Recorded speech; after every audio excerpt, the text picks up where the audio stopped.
جو معیشت کی ٹیم تھی اس کے ساتھ بیٹھ کے ہم نے یہ سارا ڈسکس کیا. اس کے بعد ہم نے وہ بھی دیکھے جو کہ آئی ایم ایف نے رپورٹ پاکستان کی اکانومی کے اوپر دی ہوئی ہے. ورلڈ بینک وہ کیا کہتا ہے کہ پاکستان کی اکانومی کس طرف جا رہی ہے. اور پھر ہم نے اپنے ماہرین نے بیٹھ کے ڈسکس کیا. تو میں نے اس لیے آج فیصلہ کیا آپ سے بات کرنے کا کہ مجھے اب یہ خوف آ رہا ہے کہ یہ حکومت کے پاس اب کوئی طریقہ نہیں ہے کہ اس معیشت کو گرنے سے روکنے کا. اور مجھے جو دوسرا خوف آ رہا ہے کہ یہ جتنی دیر تھی اس کے ساتھ بیٹھ کے ہم نے یہ سارا ڈسکس کیا. اس کے بعد ہم نے وہ بھی دیکھے جو کہ آئی ایم ایف نے رپورٹ پاکستان کی اکانومی کے اوپر دی ہوئی ہے. ورلڈ بینک وہ کیا کہتا ہے کہ پاکستان کی اکانومی کس طرف جا رہی ہے. اور پھر ہم نے اپنے ماہرین نے بیٹھ کے ڈسکس کیا. تو میں نے اس لیے آج فیصلہ کیا آپ سے بات کرنے کا کہ مجھے اب یہ خوف آ رہا ہے کہ یہ حکومت کے پاس اب کوئی طریقہ نہیں ہے کہ اس معیشت کو گرنے سے روکنے کا. اور مجھے جو دوسرا خوف آ رہا ہے کہ یہ جتنی دیر تک یہ اب اس طرح کا سیاسی استحکام نہیں آئے گا، یعنی جو پولیٹیکل اسٹیبلٹی، جب تک وہ یہ نہیں آئے گی، مجھے اب یہ خوف ہے کہ یہ معیشت کسی صورت اب استحکام پہ نہیں کوئی نہیں پہنچا سکتا. جو اس وقت حکومت بیٹھی ہوئی ہے اس کی کریڈیبلٹی نہ پاکستان کے اندر رہی ہے نہ باہر رہی ہے. ان کی خاص طور پہ جو پاکستان کی فائنینشیل مارکیٹس ہیں ان کے اندر کوئی کریڈیبلٹی نہیں رہی. انہوں نے جو ساری قوم کو کہا تھا کہ جیسے ہی آئی ایم ایف کا فیصلہ ہو جائے گا تو ایک دم اکانومی سٹیبلائز ہو جائے گی، روپیہ بھی گرنے سے رک جائے گا بلکہ روپیہ مضبوط ہوتا جائے گا. ساری قوم کے سامنے آج حالات ہیں. آئی ایم ایف کی ساری کنڈیشنز مانی انہوں نے. تاریخی مہنگائی ہوئی پاکستان میں، جو میں بھی آپ کے سامنے باقاعدہ بتاؤں گا کہ آج اس پاکستان کی عوام کے اوپر کیا گزر رہی ہے. جس طرح کی آج مہنگائی ہے، یہ پاکستان کی تاریخ میں اتنے تھوڑے وقفے میں اتنی زیادہ مہنگائی نہیں ہوئی. تو مہنگائی بھی کر دی آئی ایم ایف کے کہنے پہ. ساری جو میں ابھی آپ کو بتاؤں گا، بجلی کدھر گئی، پٹرول ڈیزل یہ کدھر سے کدھر گئے پچھلے 5 مہینے میں. آئی ایم ایف کا پروگرام بھی آ گیا لیکن روپیہ ابھی بھی گر رہا ہے اور یہ گرتا رہے گا جب تک کہ اس ملک کے اندر پولیٹیکل سٹیبلٹی نہیں آتی. آج اگر الیکشنز ڈیلے کرتے جائیں، کہیں کہ جی ہم کوئی بہانہ مار دیں کہ جی یہ ہے وہ ہے سیلاب ہے الیکشن نہیں ہو سکتا، جو بہانہ مارے صرف اور صرف پاکستان کو نقصان ہو رہا ہے. اگر کوئی یہ سمجھتا ہے کہ ہمیں نقصان ہو رہا ہے، الیکشنز ابھی نہیں ہو رہے، تو میں اپنی ساری قوم کو کہنا چاہتا ہوں، یہ میں دعویٰ کرتا ہوں، 70 سال میری عمر ہونے والی ہے انشاءاللہ اگلے مہینے.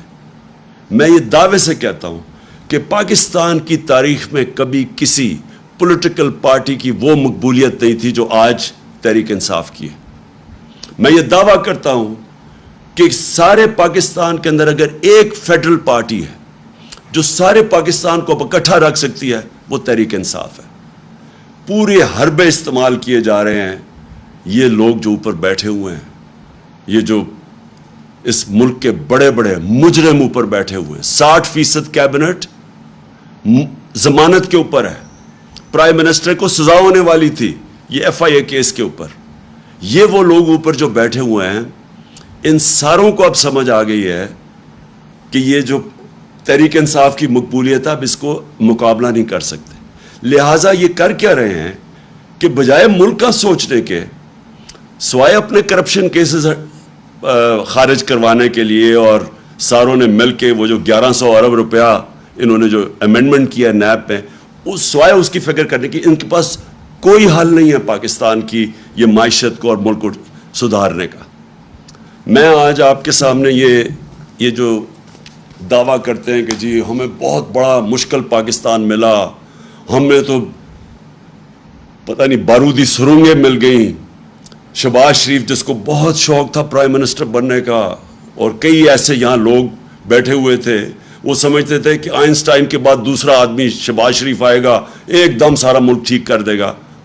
وہ سارے سب کو آج میں یہ کہہ رہا ہوں کہ یہ جو کہہ رہے ہیں کہ سارا کچھ ہمارے پہ ڈال رہے ہیں, میں آج آپ کو اسٹیٹکس سے بتاتا ہوں, فیکٹس اور فگرز سے, اعداد و شمار سے بتاتا ہوں کہ ہمیں کون سا پاکستان ملا تھا 2018 میں, یہ جو نون لیگ چھوڑ کے گئی تھی, اور ان کو کون سا پاکستان ملا تھا. یعنی ہم جب گئے تھے اپریل میں تو تب پاکستان کے کیا حالات تھے. یہ کہتے ہیں نا بہت برے حالات تھے. جب 2018 میں جب ہمیں پاکستان ملا تھا تو جو ہمارے ریزروز تھے, جو اصل مسئلہ بھی آپ کی قوم کو بتا دوں, مسئلہ کیا ہے؟ مسئلہ یہ ہے کہ بیرونی خسارہ ہے, جس کو کہتے ہیں کرنٹ اکاؤنٹ ڈیفیسٹ. جتنا آپ کا بیرونی خسارہ بڑھتا جاتا ہے, آپ کو اپنے ریزرو سے پیسے دینے پڑتے ہیں, ریزروز کم ہوتے جاتے ہیں, اور جیسے جیسے ریزروز کم ہوتے جاتے ہیں روپے پہ پریشر پڑ جاتا ہے, روپیہ گرنا شروع ہو جاتا ہے, ڈالر مہنگا ہونا شروع ہو جاتا ہے. جب ڈالر مہنگا ہوتا ہے تو جو بھی چیزیں آپ باہر سے خریدتے ہیں وہ سب مہنگی ہو جاتی ہیں. جس میں تیل ہے وہ آپ باہر سے خریدتے ہیں, وہ بجلی, کیونکہ بجلی کے اندر بھی جو فیولز ڈالتے ہیں, کوئلہ یا گیس باہر سے خرید کے یا پھر تیل ڈالتے ہیں, وہ ساری مہنگی ہو جاتی ہیں. تو سب کچھ مہنگا ہو جاتا ہے جیسے جیسے آپ کا روپیہ گرنا شروع ہوتا ہے. تو لہٰذا سب سے امپورٹنٹ چیز ہوتی ہے کہ آپ کا جو بیرون ملک خسارہ, کرنٹ اکاؤنٹ ڈیفیسٹ, وہ کنٹرول میں ہو. اب یہ جب ہمیں ملا تھا پاکستان کی تاریخ کا سب سے بڑا بیرونی خسارہ تھا, 20 ارب ڈالر کا خسارہ تھا.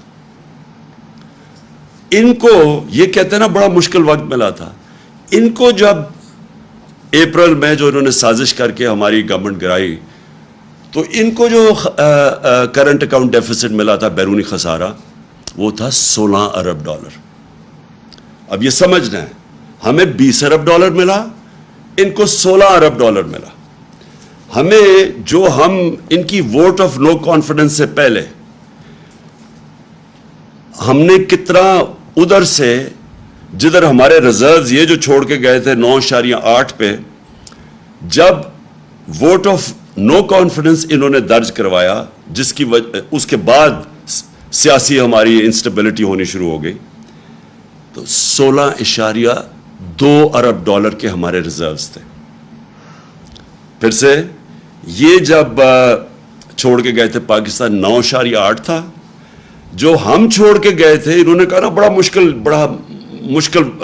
پاکستان چھوڑ کے گئے, ہمارا ووٹ آف نو کانفیڈنس سے پہلے 16.2 ارب ڈالر کے ریزروز تھے. آج یہ IMF کا ڈیل بھی سائن کر بیٹھے ہیں, اور آج ریزروز ہیں 8.8 پہ. اس کے بعد جو اب آپ کا جب بیرونی خسارہ ہوتا ہے تو آپ کیسے وہ کم کرتے ہیں؟ اب کیسے کم کرتے ہیں؟ دو ہماری بڑی چیزیں, ایک ہم ایکسپورٹ کرتے ہیں تو وہ ڈالرز آتے ہیں, اور دوسرا بیرون ملک پاکستانی ہمیں ریمیٹنسز بھیجتے ہیں, وہ جو پیسہ بھیجتے ہیں. یہ جب چھوڑ کے گئے تھے تو یہ یاد رکھیں 20 ارب ڈالر کا خسارہ, لیکن ریمیٹنسز کتنی تھی اوورسیز؟ 19 ارب ڈالر کی, اور ان کی ایکسپورٹس کتنی تھی؟ 24 ارب ڈالر کی. ہم جب چھوڑ کے گئے 20 سے کم خسارہ کیا, 4 ارب ڈالر کم کیا 16 پہ, لیکن ہماری آمدنی کدھر پہنچ گئی؟ 19 ارب ڈالر سے ہماری ریمیٹنسز گئی 31 ارب ڈالر پہ. 12 ارب ڈالر کی ہم نے مزید اور آمدنی کی, یعنی ہمارے پاس زیادہ پیسے کیے اپنے یہ قرضے واپس کرنے کے لیے. اور دوسرا ہماری ایکسپورٹس, یہ 24 ارب پہ چھوڑ کے گئے تھے, 32 ارب ڈالر پہ ہم ایکسپورٹس لے کے گئے. تو ہم نے ملک میں زیادہ ڈالرز بھی لے کے آئے اور ہمارا خسارہ بھی کم تھا. میں یہ اس لیے کہہ رہا ہوں کہ بار بار پروپیگنڈا کیا جاتا ہے جی بڑا مشکل ہمیں ملک چھوڑ کے گئے. یہ وہ ملک چھوڑ کے گئے تھے, ہمارے لیے ان سے زیادہ مشکلات تھی. ہم نے وہ ملک ہمیں ملا, پہلے تو خسارہ سب سے بڑا, اس کے بعد ہم نے وہ سٹیبلائز کیا, اس کے بعد کرونا آ گیا. 2 سال کووڈ-19 دنیا کا ایک صدی کے اندر ایک دفعہ اتنا بڑا بحران آتا ہے. 2 سال ہم اس بحران سے بھی گزرے. ہمیں یہ اب سیلاب کا ان کا بحران آیا ہوا ہے, یہ جو خاص طور پہ سندھ میں اور خیر سارے قوم کا ہے اس وقت مشکل وقت سے, لیکن ذرا ان کا اب رسپانس دیکھیں اور ہمارا رسپانس دیکھیں. جو ہمارا کووڈ-19 کا بحران آیا تھا, دنیا نے اکنالج کیا کہ پاکستان وہ 3 ٹاپ ملکوں میں تھا جس نے سب سے بہترین اتنا بڑا کرائسس کا مقابلہ کیا. ہم نے کیا کیا انسینٹیوز دی, ہم نے کیسے اپنے لوگوں کو ان کا روزگار بچایا, ہم نے کیسے کنسٹرکشن انڈسٹری کو انسینٹیوائز کیا, ہم نے کیسے بڑی کمپنیز کو قرضے دیے تاکہ وہ لوگوں کو بے روزگار نہ کرے. سارے برِ صغیر میں جس ملک میں نے سب سے زیادہ روزگار دیا کووڈ-19 کے بعد وہ پاکستان تھا, اور یہ ورلڈ بینک کی رپورٹ ہے. تو پہلے میں صرف یہ آپ کو بتانا چاہتا تھا کہ یہ جو کہتے ہیں نا کہ بڑا مشکل وقت تھا, اگر یہ ہوتے جس طرح کا کرونا کا جو اتنا بڑا بحران آیا تھا, اگر یہ ہوتے, یہ تو سارے کہہ رہے تھے ملک کو لاک ڈاؤن کر دو, اور انہوں نے ابھی تک جو ان کا رسپانس آیا ہے اس کے اوپر, سیلاب کے اوپر, ان کے پاس تو کوئی پلان ہی نہیں ہے ابھی تک. کسی کو کوئی روڈ میپ ہی نہیں نظر آ رہا. صرف ایک ہی روڈ میپ نظر آ رہا ہے کہ پیسے مانگ رہے ہیں دنیا سے کہ جی ہمیں کسی طرح پیسے دے دو. وہ جو سیکرٹری جنرل یونائٹڈ نیشنز کا آیا تھا اس کا وہ کپڑے ہی, وہ بازو ہی نہیں چھوڑ رہا تھا شہباز شریف کو کہ پیسے مل جائے. ان کے پاس تو اور کوئی پلان ہی نہیں نظر آ رہا. کیا یہ ملک کو آرگنائز کر رہے ہیں, کیسے ڈیل کر رہے ہیں. دوسری چیز, جب ہم چھوڑ کے گئے تھے, بلکہ جب ووٹ آف نو کانفیڈنس آیا تھا, تو ایکسچینج ریٹ پاکستان کا جو روپیہ تھا 178 روپے کا ڈالر تھا جب ووٹ آف نو کانفیڈنس انہوں نے کیا. آج ہے 236 روپے کا. کون سا اتنا قیامت آئی تھی کہ 178 روپے سے 236 پہ پہنچ جائے. اس کے بعد میں ذرا قوم کو اب بتا رہا ہوں کہ بجلی کتنی تھی. 16 روپے یونٹ تھی جب ہم چھوڑ کے گئے ہیں, 16 روپے یونٹ بجلی تھی. آج انہوں نے وہ بجلی پہنچا دی ہے 36 روپے پہ, اور اس کے اوپر جب ٹیکس لگتے ہیں تو لوگوں کے پاس جو بل آ رہے ہیں وہ دگنے سے بھی زیادہ آ رہے ہیں, اور یہ ہر انسان کو ہٹ کر رہا ہے.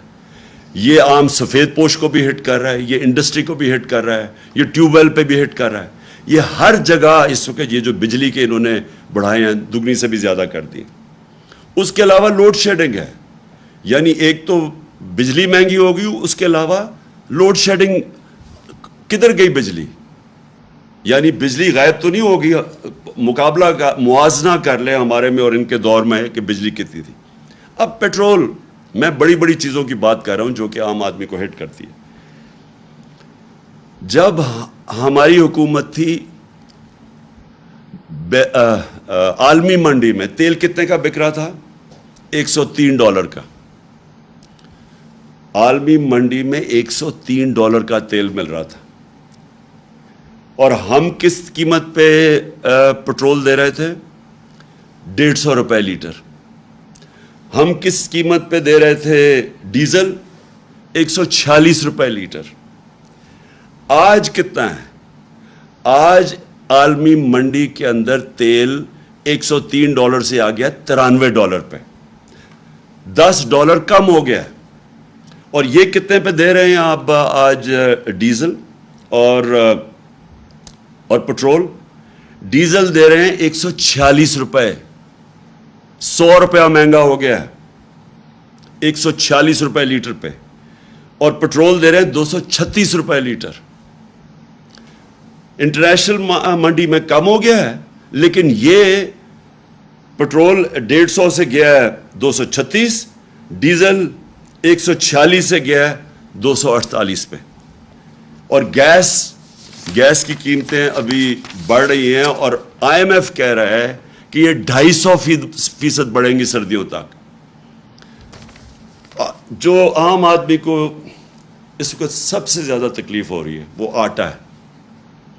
آٹا دگنا ہو گیا. 1 کلو آٹا 50 روپے ہمارے دور میں 1 کلو آٹا تھا. آج وہ کراچی کے اندر 100 روپے لیٹر سے اوپر چلا گیا. 5 مہینے کے اندر یہ سب کچھ ہوا ہے. میں سوال یہ پوچھتا ہوں کہ کیا ہوا 5 مہینے میں کہ وہ کدھر سے کدھر قیمتیں چلی گئی ہیں. میں آپ کے سامنے بتا رہا ہوں, اور یہ صرف ساری چیز اور قیمتیں لے لیں. چاول گئے ہیں 100 روپے سے 225 روپے پہ. دالیں گئی ہیں جو عام آدمی, میں صرف وہ باتیں کہہ رہا ہوں جو عام آدمی جس کے اوپر رہتا ہے, 225 روپے سے 360 روپے پہ گئی ہیں دالیں. جو گھی ہے, پام آئل جو ہمارے زمانے میں امپورٹ کرتے تھے وہ $1700 تھا. آج وہ نیچے آ کے $1000 پہ آ گیا ہے. کم ہو گئی عالمی منڈی میں جو ہم امپورٹ کرتے ہیں پام آئل. ہمارے دور میں 450 روپے تھا, آج ہے 560 روپے. میں پھر سے وہ کہہ رہا ہوں, وہ جو چیزیں عام آدمی استعمال کرتا ہے. انفلیشن, یہ جو سب سے اس کی جو فگر ہے جس کو کہتے ہیں سینسٹیو پرائس انڈیکس, اپریل کے اندر 18% تھی جب ہم چھوڑ کے گئے. آج ہے 45%. سارا انہوں نے ہمارے اوپر کیمپین چلائی کہ بہت مہنگا ہو گیا پاکستان, مہنگائی ہو گئی, لوگوں کا گزارا مشکل ہے. ساتھ مجھے افسوس سے کہنا پڑتا ہے کہ ان کا پیڈ میڈیا, لفافے, میڈیا ہاؤسز جو اس کیمپین اور پروپیگنڈا میں شامل تھے, انہوں نے ہر روز, آپ اٹھا کے دیکھیں اخبار, ہر روز اخبار میں پڑھو کہ جی یہ مہنگائی ہو گئی. لوگ, ہم کہتے گئے کہ عالمی مہنگائی ہے. میں کہتا گیا کہ دنیا کے اندر ایک کووڈ-19 کے بعد ایک کموڈٹی سپر سائیکل آیا, دنیا میں مہنگائی ہوگی. میں ہر جگہ بتاتا گیا. انہوں نے مسلسل مہنگائی مارچ, دھرنے دو, گورنمنٹ گراؤ, یہ لوگوں کا معاشی قتل کر دیا. آج یہ سوچ لیں کہ یہ جو سینسٹیو پرائس انڈیکس ہے, یہ سب سے زیادہ وہ اللہ نے ان کو ایکسپوز کیا, کیونکہ ان کا مقصد تو تھا ہی نہیں, مہنگائی دور کرنا تو ان کا مقصد تھا ہی نہیں, وہ تو ایک بہانہ تھا. انہوں نے اپنے کرپشن کے کیسز بچانے تھے, جو 1100 ارب روپے کے 1100 ارب روپے کے ان کے اوپر کرپشن کے کیسز تھے, جو 60% کیبنٹ ضمانت پہ ہے. ان کی جناب 18% سے سینسٹیو پرائس انڈیکس گئی ہے 45% پہ. یہ پاکستان کی تاریخ کی سب سے زیادہ مہنگائی ہے. کون سا قیامت آئی تھی؟ میں نے آپ کو بتا دیا ہمیں کیا ملا تھا اور ان کو کیا ملا ہے. یہ کیسے جسٹیفائی کرتے ہیں؟ پھر آگے چلے جائیں.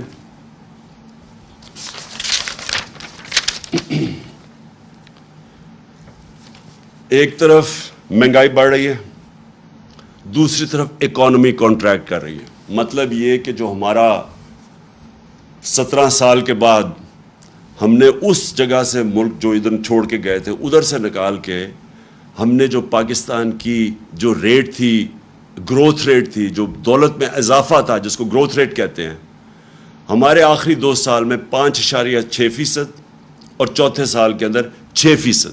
17 سال کے بعد یہ پاکستان کی سب سے بہترین اکنامک گروتھ تھی, 17 سال کے بعد.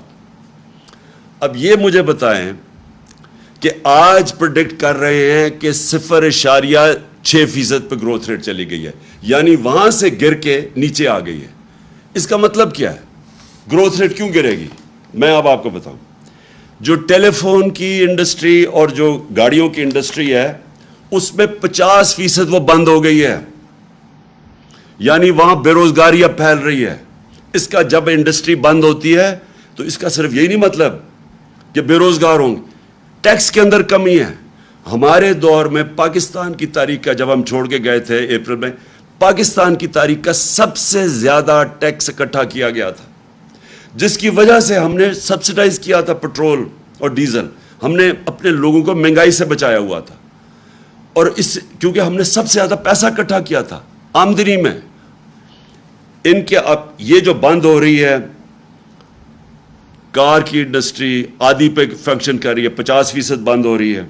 ٹیکسٹائل جس کے اوپر پاکستان چلتا ہے, ایکسپورٹس جس میں بڑھتی ہیں, وہ 20% بند ہو رہی ہے. اب اس کا مطلب یہ ہے کہ ہماری ایکسپورٹس اور کم ہو جائیں گی. جب ایکسپورٹس کم ہوں گی اس کا مطلب ڈالر کم آنے شروع ہوں گے. جب ڈالر کم آنے شروع ہوں گے بیرونی ملک کا خسارہ بڑھ جائے گا. جب وہ خسارہ بڑھے گا روپے کے اوپر اور پریشر پڑ جائے گا. تو ٹیکسٹائل 20% انڈسٹری بند ہو گئی ہے. سیمنٹ 34% سیمنٹ سیلز کم ہو گئی ہیں.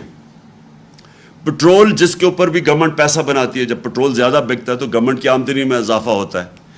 22% پٹرول مہنگائی کی وجہ سے وہ کم ہو گیا. اور اب جو دو چیزیں ہم پاکستان فیس کر رہے ہیں, ایک طرف مہنگائی, دوسری طرف بے روزگاری, جس کی وجہ سے ورلڈ بینک اور IMF اب کہہ رہی ہیں کہ پاکستان انتشار کی طرف جا رہا ہے, سول انریسٹ کی طرف جا رہا ہے, سری لنکا والے سچویشن کی طرف جا رہا ہے, کیونکہ ان کے پاس اب کوئی حل نہیں ہے اس کا. تو میں آخر میں اب جو جس کی وجہ سے میں نے یہ آج آپ کے سامنے پریس کانفرنس کی تھی, میں جو آپ کے سامنے اب چیز رکھنا چاہتا ہوں وہ کیا ہے. ایک میں آپ کو فگر دیتا ہوں. ایک ہوتی ہے انٹرنیشنلی ایک ملک کی رسک ہوتی ہے, یعنی اگر ہم اس ملک کو قرضہ دیں تو وہ کیا چانس ہے وہ قرضہ واپس کرنے کی, اس ملک کو وہ کیا اس کے پاس اتنی سکت ہے کہ وہ قرضہ واپس کر سکتی ہے. پاکستان کی جو فائنینسنگ ہے, یعنی ہمیں ہر سال, اس سال ہمیں $30 ارب ہمیں فائنینس کرنا ہے. یعنی $30 ارب کی ہم نے جو ہمارے اوپر لائبلٹیز ہیں, ہم نے جو قرضے لیے ہوئے ہیں, ان کی قسطیں ہیں, ان کے اوپر جو سود دینا ہے وہ ہے $30 ارب. IMF, ورلڈ بینک اور ایشین ڈیولپمنٹ بینک, ان کا جو ملا کے بھی ہمارے پاس پیسہ آئے گا نا, کیونکہ ہم نے IMF ڈیل سائن کر دیا, وہ بنے گا $8 ارب. باقی $22 ارب ہمیں دنیا سے فائنینس کروانا ہے. اب یہ جو میں اپنی جو مجھے خطرہ اب نظر آ رہا ہے, میں اس لیے یہ پریس کانفرنس کی ہے, جو رسک ریٹنگ ہوتی ہے نا, جو انٹرنیشنلی جو ادارے ہیں, کریڈٹ ریٹنگ ادارے ہیں, موڈیز, فچ, یہ جو ادارے ہوتے ہیں یہ ریٹ کرتے ہیں کہ اس ملک کی یہ ہمارے دور میں ہماری کریڈٹ ریٹنگ پازیٹیو تھی, جب سے ہم گئے ہیں وہ نیگیٹو پہ آ گئی ہے. یعنی کہ وہ یہ سمجھتے ہیں کہ اس ملک میں اب سکت نہیں ہے قرضے واپس کرنے کی. جب وہ یہ سمجھتے ہیں تو جو قرضے کی قیمت ہے وہ بڑھ جاتی ہے. تو اب میں ذرا آپ کو بتانا چاہتا ہوں کہ یہ جو سارا ہوا, اور میں پھر سے یہاں کہنا چاہتا ہوں کہ جو اس ملک میں طاقتور لوگ ہیں, میں نے ان کو واضح طور پہ یہ بتایا تھا کہ یہ ہم بڑی مشکل سے ہم نے اپنی معیشت کو سنبھالا ہوا ہے. اگر اس ملک میں سیاسی استحکام نہ رہا, اگر آپ نے یہ پولیٹیکل ڈیسٹیبلائزیشن ہونے دی, کیونکہ پاور تو جس کے پاس ہے وہ روک سکتے تھے یہ جو سازش ہوئی ہے ہمارے خلاف. میں نے تب کہا اور میں نے شوکت ترین کو بھی کہا کہ ان کو بتاؤ کہ ایک دفعہ ہماری سیاسی استحکام نہ رہا, یعنی یہ جو ووٹ آف نو کانفیڈنس یہ جو دائر کر رہے ہیں اور پولیٹیکل انسٹیبلٹی آ رہی ہے, اس کا ڈائریکٹ امپیکٹ پڑے گا ہماری معیشت پہ. معیشت جو ہوتی ہے وہ ریلیٹڈ ہوتی ہے آپ کی سیاسی استحکام کے ساتھ. جیسے ہی آپ کا سیاسی استحکام بکھرتا ہے, معیشت بھی بکھرتی ہے, لوگوں کا کانفیڈنس چلا جاتا ہے. تو میں یہ ذرا آپ کو فگر دیتا ہوں کہ ہماری رسک ریٹنگ 4 مارچ کو 5% تھی, یا صرف 5% لوگ سمجھتے تھے کہ ہم اپنے قرضے یعنی واپس نہیں کر سکیں گے, یعنی رسک ہے پاکستان, صرف 5%.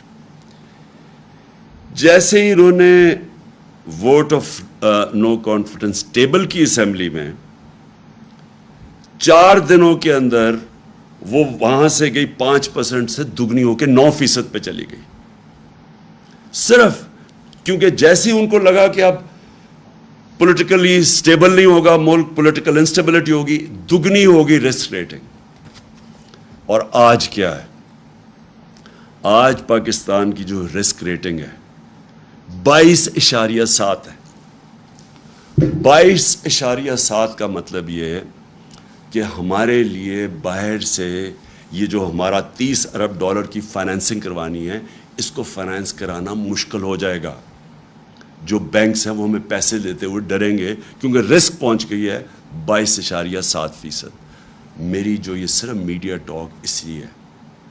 میں پھر سے یہ کہتا ہوں کہ اگر جلدی سے جلدی صاف اور شفاف الیکشن کرواؤ، مجھے اس کا کوئی اتنا زیادہ فائدہ نہیں ہے پرسنلی اس وقت، کیونکہ ہمارا تو اللہ کا کرم ہے کہ جیسے جیسے یہ ملک اس طرف لے کے جا رہا ہے، مہنگائی بڑھ رہی ہے، ان کی شکلیں دیکھ رہے ہیں، اپنے کرپشن کیسز بچا رہے ہیں، ملک سنبھالا نہیں جا رہا. ہمارا تو گراف اوپر جا رہا ہے لیکن ملک نیچے جا رہا ہے. اور یہ جو میں نے آپ کو بتایا کہ اگر اس ملک میں پولیٹیکل سٹیبلٹی نہیں آتی، یہ اس کی اکانومی اب سٹیبلائز نہیں ہونے لگی. ہماری جو اکانومی ہے، جو ہماری معیشت ہے، یہ اب نیچے جائے گی. اور نظر آ رہا ہے کہ مارکیٹ کو کوئی اب اعتماد ہی نہیں ہے، نہ اندر مارکیٹ کو اعتماد ہے نہ باہر. اس لیے میں آج سب کو کہنا چاہتا ہوں، اپنی قوم کو، کہ جلدی سے جلدی الیکشن کروائیں پاکستان کو اس دلدل سے نکالنے کے لیے، جس دلدل میں بڑی تیزی سے یہ امپورٹڈ حکومت ہمیں دھکیل رہی ہے.